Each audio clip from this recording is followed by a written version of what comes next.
provide the transparency, as Julie was saying, and then criticize the report for not having all of the information. I mean, but you know, this should have been a pretty bad week for Hillary Clinton with the news breaking on the Clinton Foundation, which, as you say, they should have anticipated would be this much of an issue, and the news about the emails. And she was able, I think, to somewhat turn the page with the speech in Reno, but that was a deliberate thing. There was a deliberate timing to that, and it was to chase some of these headlines off the front page, and some of the debates that we're having about, well, was there a quid pro quo, or was there only the appearance of impropriety? I mean, that's not something she wants to be exposed.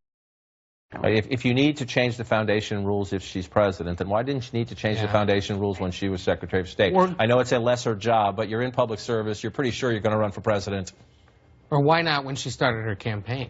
And just say, you know, from the moment we begin this campaign, it stops. And she said Friday, I thought this was news, that, and maybe she's already announced this, that they're trying to find ways now to peter out parts of the foundation to other foundations or other organizations to continue the work once she becomes president. That there, too, also raises questions about, well, who exactly are they talking to about this kind of stuff? The Wall Street Journal reported one of them is one of Chelsea's friends to manage the endowment. And Chelsea Clinton will remain on the board if she wins. Bill Clinton will step down from the board. Chelsea Clinton will remain. And I think that if there are people who are donating to the foundation or one of these spin-off programs that think that a member of the Clinton family can help them get access, Chelsea Clinton is not a bad person to be dealing with. One interesting thing, in an interview with Anderson Cooper, and she did this interview, there's been a lot of criticism, Hillary Clinton's not that accessible to the news media. I suspect you will see a little bit more of her between now and the debates, because these foundation questions and these email questions, the more she can deal with them before the debates, I assume she thinks will help her. That's what they say inside the campaign. But listen to her here. When you've asked about emails in the past, she's given lawyerly answers, or she said, hey, listen to what Jim Comey, the FBI director, told Congress.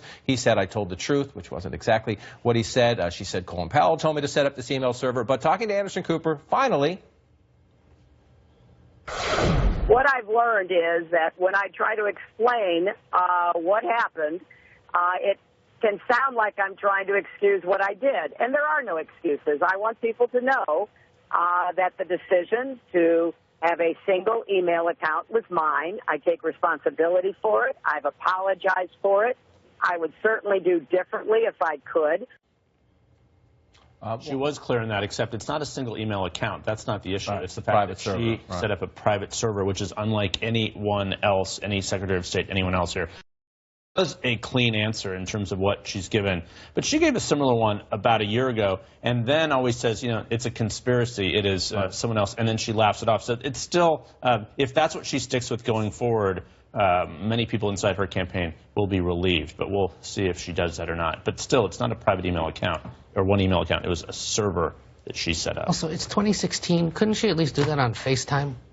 I'm sick of this phone call interview stuff. I mean, this is not C-SPAN Washington Journal. This is, it's just ridiculous that they think they can get away with this. That's progress. Yeah, but again, it's television. Come on. It just is amazing, though, that it takes her a year to get to an answer that everyone feels is finally probably where she needs to be. It is something about the Clintons that is just mind-boggling, why it takes so long to get to a point where you can say plainly, no excuses, it was all me.